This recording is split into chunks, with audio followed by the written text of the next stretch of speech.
Chapter 1, The Perfect Day. If I close my eyes, I can still feel the sunlight on my face that morning, soft, golden, almost unreal. The world looked as though it had been painted for me alone, every petal in the garden glistening with dew, every breeze carrying the faint scent of roses. It was my wedding day, the day I had dreamed about since I was a little girl twirling around in my mother's veil. Everything was perfect. Too perfect, maybe. The marquee stood at the edge of the hill, its white fabric fluttering like wings against a blue, endless sky. Tables were dressed in cream and gold, glasses shining like captured stars. Laughter drifted from the guests' area as people found their seats, old friends meeting again, families exchanging warm hugs. For once, everyone seemed happy, genuinely happy. I should have been nervous. Brides usually are. But all I felt was calm, a deep, radiant calm that made my heart feel full and light at the same time. Maybe it was because of Ethan. He had that effect on me. When I saw him waiting for me at the altar, the rest of the world seemed to fade. He looked impossibly handsome in his navy suit, his tie slightly crooked. I remember thinking I'd fix it later, after the ceremony, when it was just the two of us. His smile was soft, steady, and certain. That's when I knew I wasn't just walking down an aisle, I was walking into a life that finally felt complete. The photographer, Daniel, moved quietly among the guests, his camera clicking like a heartbeat. He had an eye for moments others missed, the shy glance of my maid of honor, the tear my father tried to hide, the sunlight that turned my veil into a halo. I remember thinking, these photos will be priceless someday. After the ceremony, we took pictures beneath the old oak tree behind the chapel. Its branches arched protectively over us, heavy with summer leaves that whispered softly in the wind. Daniel asked us to stand closer, to tilt our heads just so, to laugh naturally, as if we needed to be told. Ethan brushed a stray curl from my cheek, and I laughed. Daniel captured that moment too. Later, during the reception, I barely noticed time passing. There was music, dancing, the clinking of glasses, and the sound of my grandmother's favorite waltz playing in the background. The evening light was gentle and forgiving, painting everyone in shades of honey and gold. Everything about that day was beautiful, almost too beautiful. Like a photograph that hides its flaws beneath a perfect smile. I remember one brief, strange moment though, a shiver that passed through me as I stood alone by the garden gate, catching my breath. For no reason, I felt watched. It lasted only a second. When I turned, there was nothing there, just the tall hedge and the quiet hum of bees. I shrugged it off.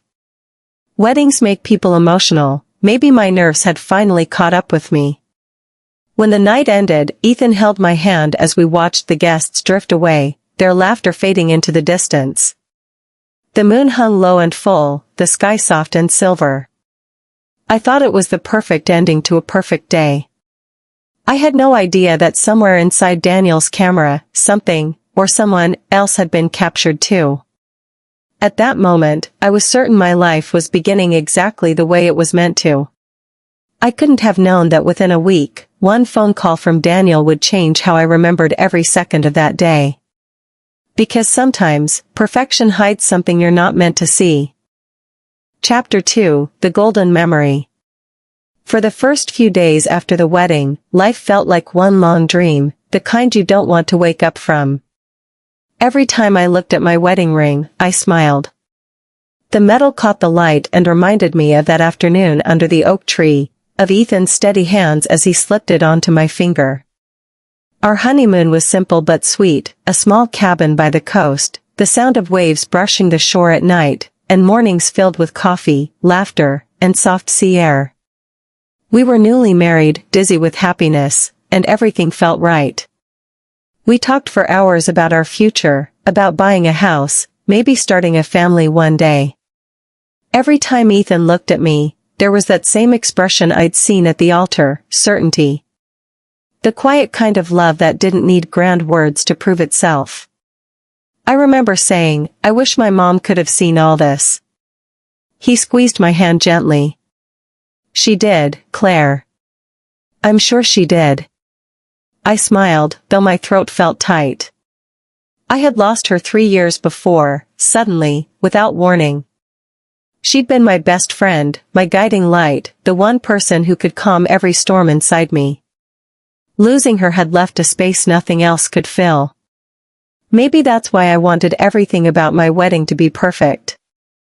It was the one thing she'd always talked about helping me plan, and I wanted to make her proud, even from wherever she was. When we returned home, I couldn't wait to see the photos. I kept refreshing my inbox, waiting for Daniel's message. He was one of the most sought-after photographers in town, creative, meticulous, and a little eccentric, in the best way. He'd promised me, "These won't just be pictures, Claire. They'll be memories you can hold." The first few days, nothing came. Then, one evening, while Ethan was out buying groceries, my phone buzzed with a new message. From Daniel Harper. Subject, Wedding Photos, Preview. My heart fluttered as I clicked the link. The first image loaded slowly, like a secret being revealed 1 inch at a time. There I was, standing in front of the mirror, veil in place, my bridesmaids around me. My eyes were bright, my smile real. For a moment, I forgot everything else and just admired the woman I was in that photo, hopeful, radiant, whole. Then came the photos of the ceremony, my father walking me down the aisle, Ethan's teary smile, the petals falling gently from the hands of the flower girls. Every frame was perfect. I could almost hear the music again, smell the roses, feel the fabric of my dress brushing against the floor. It was like reliving the entire day. And yet, somewhere deep inside, something felt off. I couldn't explain it, not yet. A faint unease, like a whisper at the back of my mind. Maybe it was just nostalgia, I told myself. The ache that comes from realizing a perfect day is now just a memory. I went through the photos 3 times, smiling, crying a little, laughing at the candid shots. Everything looked flawless, until I reached the last image in the preview folder. It was labeled simply, IMG_0476. The thumbnail was dark, hard to make out. For some reason, I hesitated before clicking it. And then, just as I did, my phone rang. Daniel's name flashed on the screen. His voice on the other end wasn't cheerful this time. It was low, uncertain, almost nervous. "Hey, Claire," he said slowly. "I was just going through your photos again, and I think there's something you should see. Something I didn't notice before." I frowned. "What do you mean?" He exhaled. "It's probably nothing. But, it's strange. Really strange." The line went quiet for a long second before he added softly. "I found something, or someone, in one of your photos." Chapter 3, The Photographer's Call. For a moment, I didn't say anything. The sound of the ocean breeze through my open window filled the silence between us. "Someone?" I repeated, trying to sound calm, though my pulse had already started to quicken. "What do you mean, Daniel?" He hesitated. I could hear the faint clicking of his mouse on the other end, as if he were staring at the same image again. "It's hard to explain over the phone," he said finally. "There's a figure in the background. Someone standing at the very back of the church. But I checked the guest list, your seating chart, no one matches her." Her. The word landed heavy. "Maybe it's just a guest who moved," I said, half laughing. "You know how chaotic weddings get." "I thought so too," he replied. But when I zoomed in. Claire, I swear she wasn't there when I took the photo. I felt a chill run through me. I looked at the unopened image still glowing on my screen, IMG_0476, and swallowed hard. "I'll look at it," I said finally. The file opened slowly, the screen flickering as the photo rendered into full clarity. It was the shot of my father walking me down the aisle, sunlight streaming through the high church windows, Ethan standing at the altar, his expression a mix of awe and disbelief. It was one of the most beautiful moments of my life. And then, as my eyes adjusted, I saw it. At the far back of the church, behind the last row of guests, just before the old wooden doors, someone was standing. A woman. Her dress was pale, almost white, but not quite a wedding dress. More like something from another time, the kind of fabric that looks fragile, as if it might fall apart if touched. Her hair was dark, pinned up in an old-fashioned style. Her face was partly in shadow, but her eyes were sharp, visible even from that distance. And they were looking straight at me. I zoomed in, heart pounding faster with each click. Her skin looked almost translucent. Her hands were clasped in front of her, still and solemn. There was something unnatural about the way she stood, too still, too straight, as though she didn't belong among the living crowd around her. I could feel my breath catch. "Daniel," I whispered, "you're sure this wasn't someone behind the camera?" "I checked the raw files," he said quickly. "There's no one in that space in any of the other shots. It's like she appeared only once. Maybe it's a reflection?" I tried to reason. "The light, maybe?" He paused. "The church doors are made of solid oak, Claire. There's nothing reflective there." The longer I stared at the picture, the colder I felt. I could almost imagine the air in that moment, still, heavy, as if time had briefly stopped when the shutter clicked. "She's probably just someone passing by," I said, though I didn't believe it. But Daniel's voice came through, soft and uneasy. "Then why is she inside the church?" I didn't sleep much that night. The image stayed burned in my mind, that woman's figure at the back of the aisle, her gaze locked on me like she knew something I didn't. When Ethan came to bed, I closed my laptop quickly, pretending to be fine. I didn't want to sound paranoid on our first week as husband and wife. But even after he drifted to sleep beside me, I couldn't stop thinking about that photograph. There had been more pictures, Daniel said. Dozens, maybe hundreds. And she was only in one.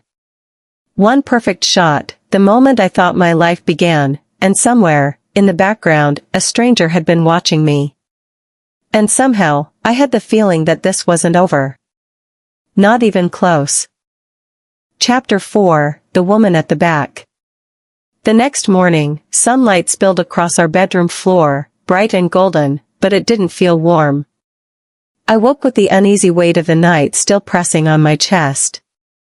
Ethan was already gone, off to a meeting, leaving behind a note on the kitchen counter, "Coffee's ready, beautiful. Don't overthink the photos, I'm sure it's nothing." But how could I not? After breakfast, I opened my laptop again.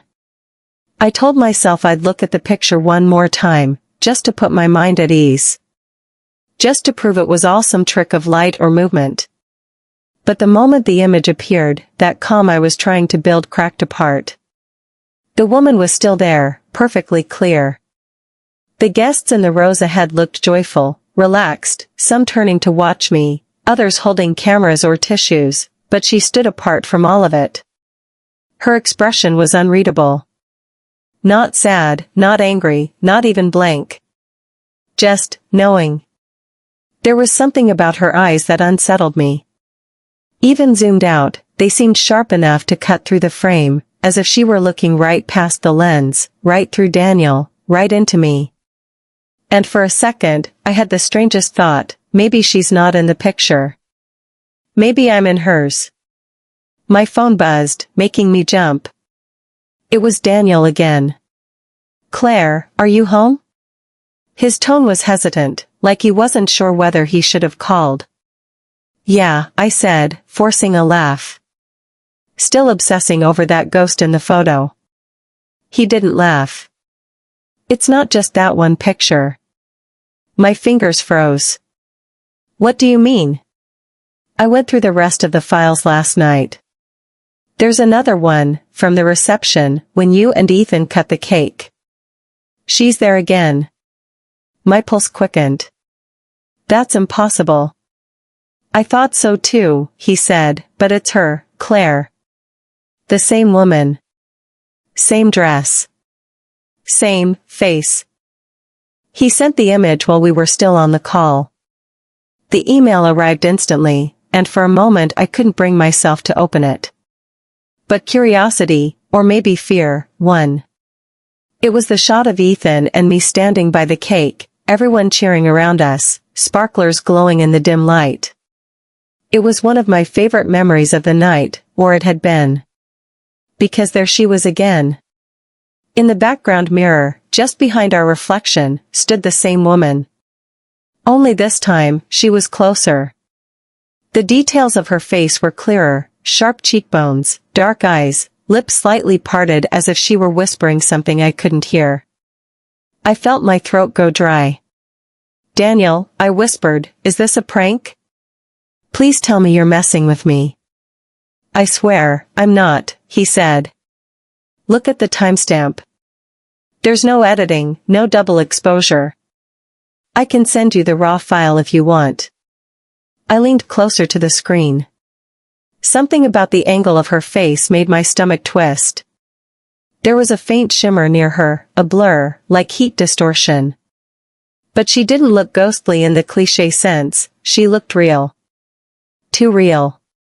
Ethan came home just as I closed the laptop. I didn't tell him about the second photo. I couldn't. Not yet.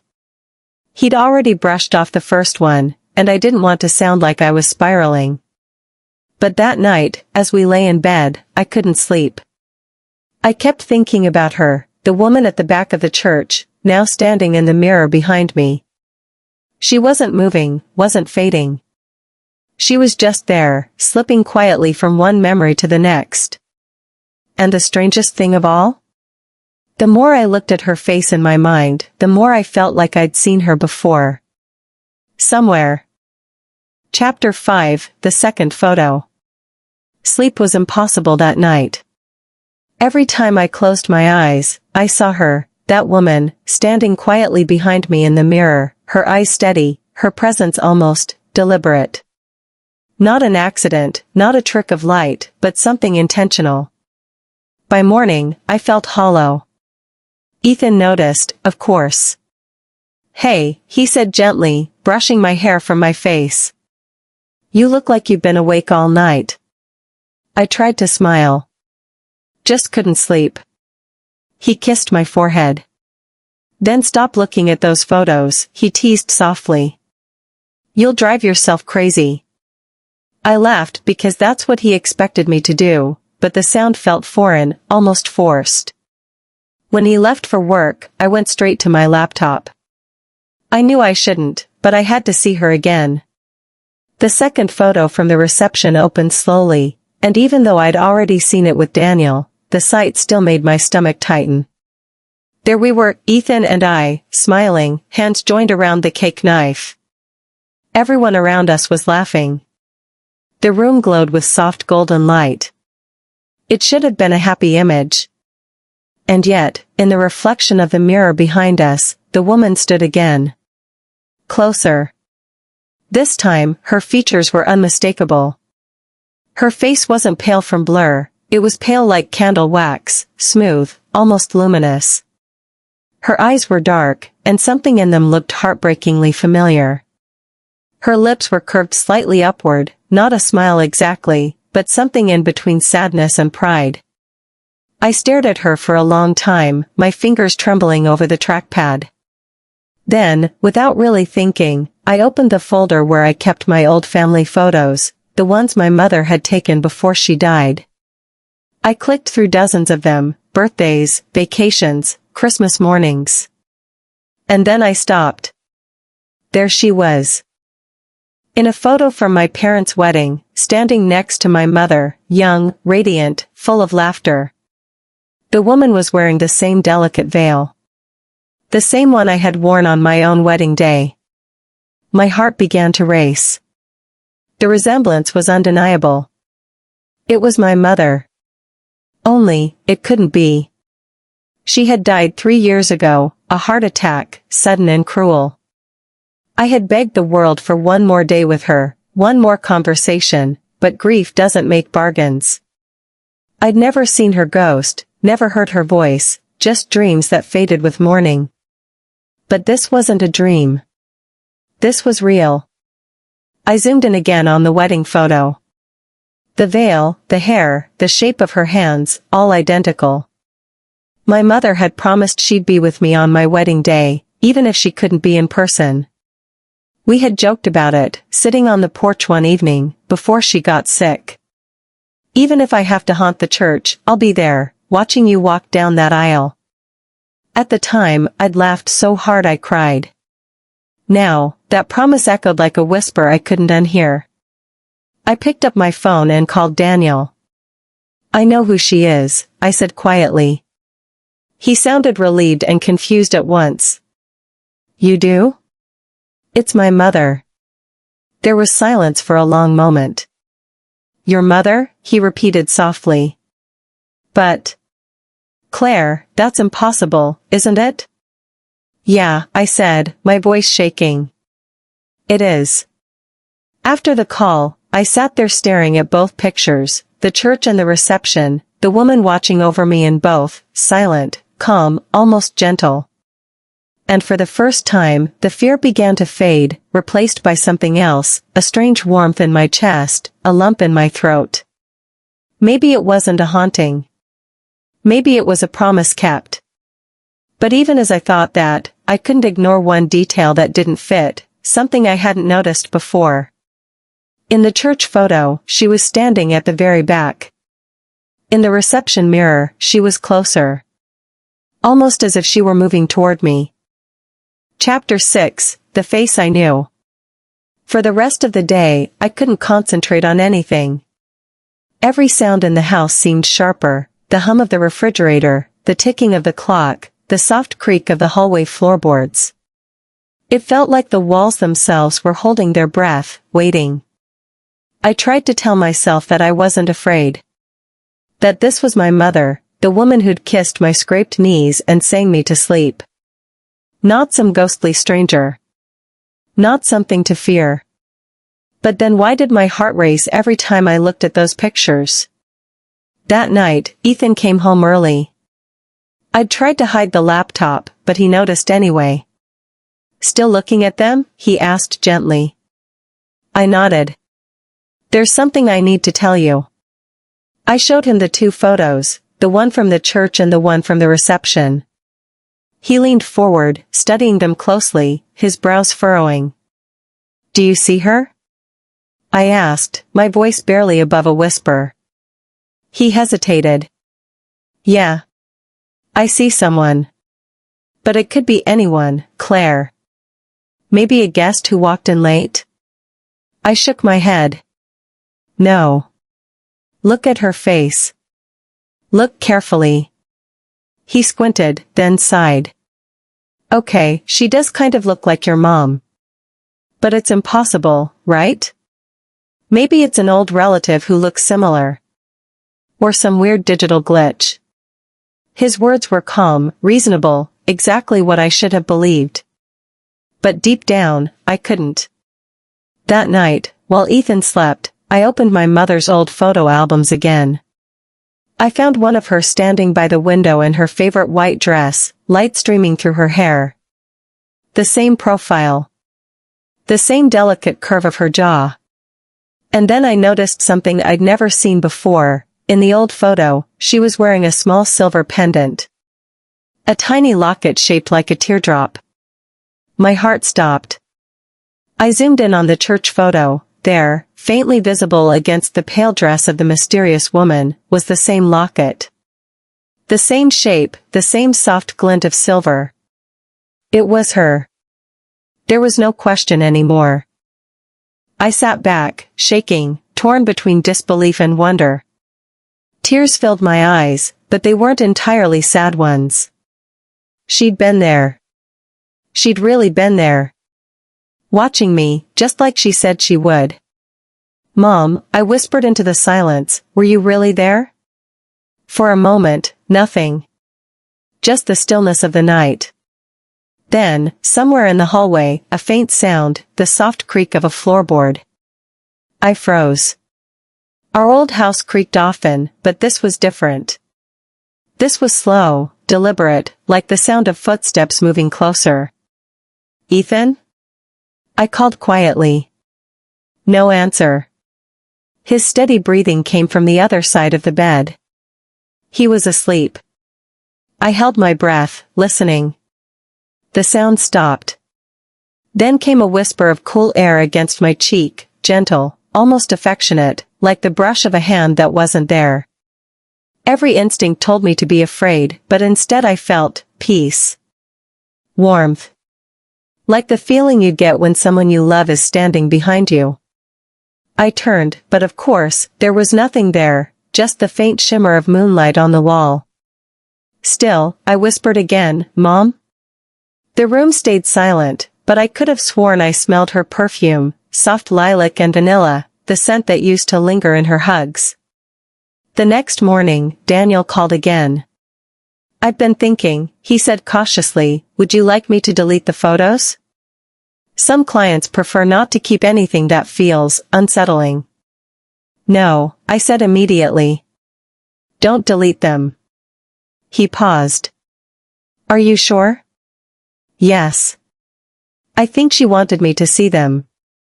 After the call, I sat in front of the window, sunlight spilling over the frame. The world looked bright again, alive. But part of me couldn't shake the feeling that this wasn't the end. Because if my mother had really found her way back into those photos, then maybe, somehow, she wasn't done watching over me yet. And maybe, just maybe, she was trying to tell me something. Chapter 7, Between Fear and Faith. The days that followed were strange. At first, I tried to live normally, unpacking wedding gifts, answering messages, laughing with Ethan at small, mundane things. But everywhere I went, I felt her presence. Not just the fleeting brush of memory, but something more tangible. Something that lingered at the edge of my vision. It started subtly. I would hear soft footsteps behind me in the hallway, only to find the house empty when I turned. The air would shift unexpectedly, a cold brush against my shoulder that vanished the moment I tried to locate its source. And sometimes, in mirrors, I could swear I caught a glimpse of someone standing just out of frame, tall, slender, always behind me, watching. I told myself it was grief, or exhaustion, or my mind playing tricks. My mother had been gone for 3 years. Maybe my longing to see her again was manifesting in these hallucinations. And yet, I couldn't shake the photos. Daniel had sent me the raw files as promised. I pored over them, one by one. Each time, the woman was there, but never exactly the same. In one, she was at the back of the church, in another, behind the mirror at the reception. In the next, she seemed to be standing near the oak tree, watching silently as I laughed for the camera. Her eyes always locked on me, patient, knowing, almost expectant. And that was the part that unsettled me the most. I began to feel as if she was moving closer, in the photos, in my home, maybe even in my dreams. One evening, after Ethan had gone to bed, I found myself drawn back to the church photo again. The sunlight streaming through the windows caught my mother's figure perfectly, illuminating the locket around her neck. My breath hitched. I whispered, almost unconsciously, Mom, what do you want from me? The house was silent. But then, a soft knock came from the window. I froze. There shouldn't have been anyone outside, our house sat far from the street, and the night was still and quiet. I hesitated, my hand trembling as I approached. When I drew back the curtain, nothing was there. Only the swaying branches of the oak tree outside, bathed in moonlight. And yet, I felt the presence still. It was a warm, familiar weight in the room, as though someone had wrapped a gentle hand around my shoulder. Not threatening, not cold, but insistent. I sank to the floor, trying to process what was happening. My mother had promised she'd watch over me. She had said it, laughing and joking before she died. And now, somehow, she had kept that promise. But why now? Why was it so persistent? I remembered Daniel's words, "She's only in some of the photos." But the more I thought about it, the more it seemed she was trying to show me something. To lead me somewhere. Suddenly, my eyes fell on the old wedding album my mother had kept. The one with all the photos of her, my father, and our family. One image in particular caught my attention, a small sketch tucked between pages, faint and almost hidden. It was a heart, delicately drawn, with a note, "Follow the light, Claire. I'll be waiting." I gasped.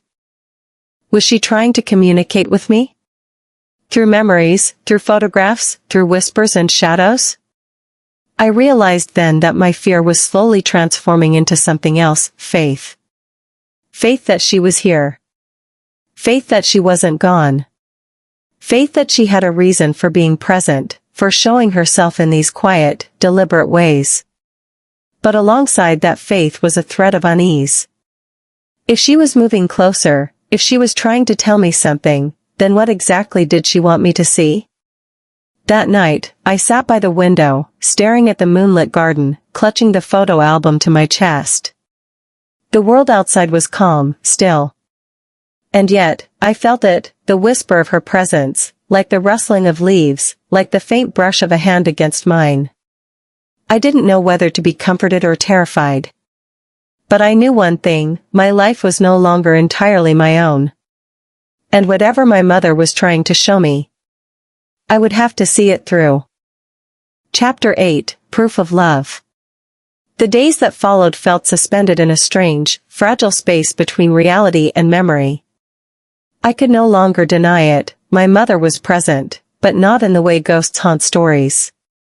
She was here, in subtle gestures, in whispers of light, in the careful positioning of shadows in my home. It was as though she had become part of the world she had left behind, moving between the spaces she had once filled with love. One afternoon, Daniel called again. His voice was calm but hesitant. "Claire. I just wanted to check in. Have you looked at the photos again?" I held the laptop on my lap, hesitant to open it. "Yes," I said softly. "Every day. I think." I understand her now.